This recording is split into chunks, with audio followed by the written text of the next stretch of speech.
Alors aujourd'hui, je vais vous parler du prétérit. Le prétérit, c'est un temps de verbe qui est utilisé pour parler d'événements qui sont déjà passés, qui sont datés, terminés. Donc en français, ça correspondrait au passé composé ou à l'imparfait, qui sont nos deux temps passés principaux.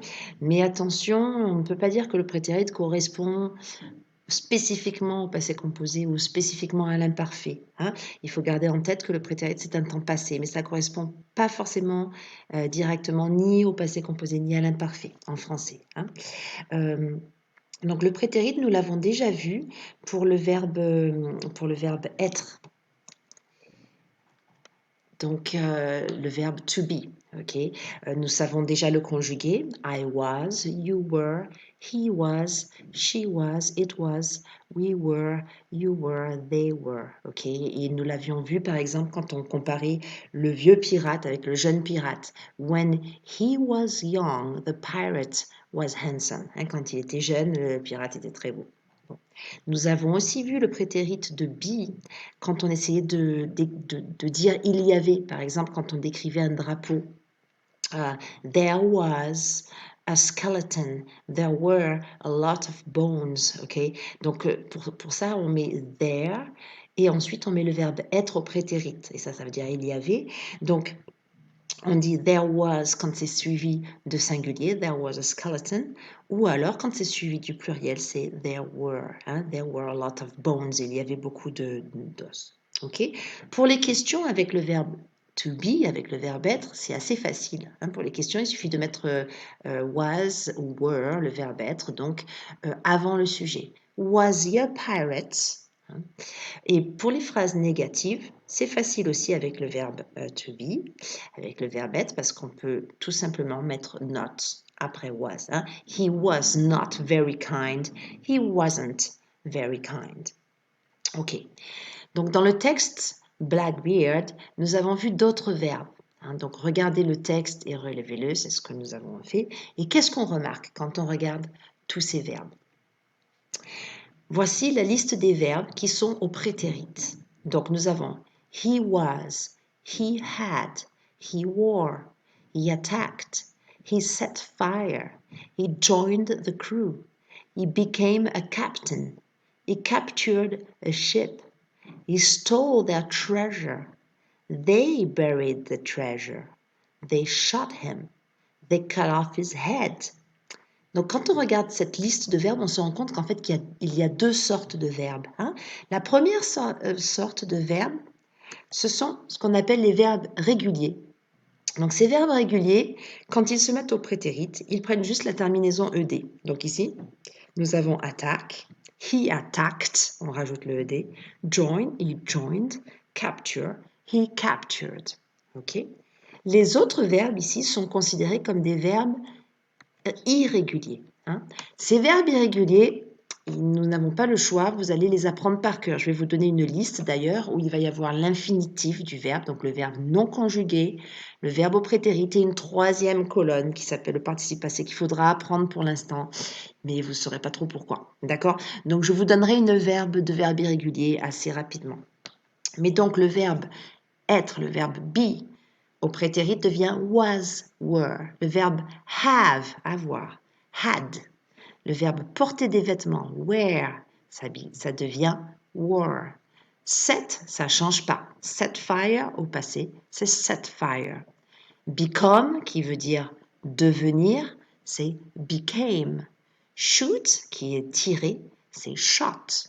Et cut, qui est coupé, c'est cut. Il ne change pas non plus, c'est comme set. Ces deux-là ne changent pas.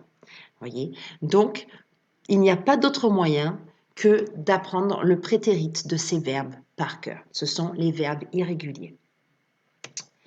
Quelque chose que nous n'avons pas encore vu, ce sont les formes interrogatives et négatives. Alors ici, je parle de tous les verbes, sauf le verbe être. Le verbe être, on l'a vu au début, c'était facile, il suffisait de mettre, pour les formes interrogatives, de mettre le verbe être avant. Was he a pirate? Et pour la forme négative, on avait juste à mettre not. He wasn't a pirate. Okay? Pour tous les autres verbes, il faut rajouter quelque chose. Donc, quand on a des questions ou des phrases négatives, nous devons rajouter ce qui s'appelle un auxiliaire, un verbe auxiliaire. Et ici, c'est le verbe auxiliaire do qui est au passé et le verbe do au passé, au prétérit, c'est did. Ok? Donc par exemple, si on veut dire est-ce que tu avais un chat quand tu étais petit? On va dire did you have a cat when you were young? Donc on est obligé de rajouter ce did, après on met le sujet et après on met le verbe principal, c'est-à-dire ici le verbe avoir. Remarquez que quand vous avez did, le verbe principal n'est pas conjugué au prétérit. Hein. Là, le have, il est à l'infinitif. Donc, did you have a cat when you were young? Si on dit oui, il faut mettre le verbe avoir au prétérit. Yes, I had a cat. Hein. Et si on dit non, c'est pareil pour les questions et pour les phrases négatives. Il faut aussi, pour la négation, il faut aussi did. Donc, no, I didn't have a cat. Et là encore, le have, il n'est pas conjugué parce que c'est le did qui est conjugué au prétérit. Hein? No, I didn't have a cat. No, I did not have a cat. C'est la même chose. D'accord?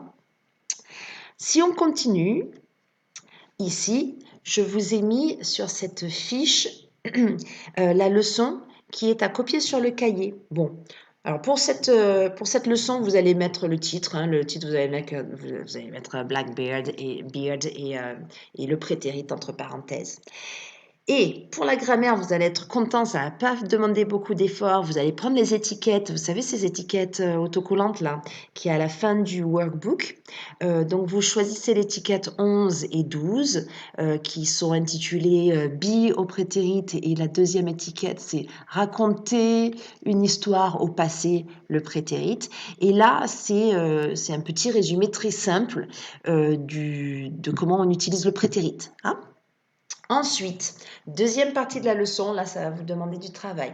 Il faut réécrire la biographie de Blackbeard qui est ci-dessous, après l'avoir écouté pendant la lecture. Hein. Ensuite, j'ai souligné certains mots et ces mots-là, vous allez devoir les mettre en français. Et je vais vous les dire, mais il va falloir s'en souvenir parce qu'il va falloir que vous le fassiez tout seul. Ok. Alors, je vous lis le texte une fois pour la prononciation. Parce que... Allez, c'est parti. So, Blackbeard was a famous pirate. He was born in Bristol, England, in 1680. His real name was Edward Teach. He attacked enemy ships and set fire to his beard to terrify his enemies. Blackbeard and his crew captured over 40 ships in the Caribbean and he stole their treasures: food, rum, gold, silver, spices, tobacco, sugar, cotton. He then buried them along the coast of North Carolina in the United States. Blackbeard died in 1718. The British soldiers shot him and cut off his head. Donc tout d'abord, il y a deux dates ici. Vous remarquerez que ces deux dates, on ne dit pas 1680, hein, qu'en anglais, pour dire les dates, on va faire deux par deux. C'est-à-dire que au lieu de dire 1680, on va dire 1680. 1618. 1718, ça devient 1718. Hein. 1718. Ok, donc c'est plus facile qu'en français pour ça. Ok, donc Blackbeard was a famous, célèbre, pirate. Hein, c'était un pirate célèbre. He was born, il est né à Bristol en Angleterre en 1680. Son nom réel était Edward Teach. Il attaquait les bateaux des ennemis et mettait le feu à sa barbe pour terrifier ses ennemis. Donc, set fire, c'est allumer le feu, mettre le feu. Hein. Blackbeard and his crew. Crew, c'est son équipe, hein, l'équipe du bateau. Captured over 40 ships. Donc, ils ont capturé plus, hein, over, c'est encore plus que 40. Plus que 40 bateaux dans les Caraïbes. And he stole, ça c'est le verbe steal, steal, stole. He stole their treasures, donc il a volé leurs trésors, treasures. Alors qu'est-ce qu'il y a dans les trésors? Food, nourriture. Rum, c'est de l'alcool, c'est le rhum. Gold, c'est l'or. Silver, c'est l'argent. Spices, ce sont les épices. Tobacco, le tabac. sugar, le sucre, cotton, le coton. He then buried them along the coast of North Carolina in the United States. Et ensuite, il les a buried, il les a enterrés le long de la côte, the coast, de la Caroline du Nord, qui se trouve aux États-Unis. Vous pouvez regarder sur une carte. Blackbeard died, il est mort, c'est mourir, en 1718, in 1780. The British soldier, les soldats, shot him, shoot, shot, c'est tirer sur quelqu'un.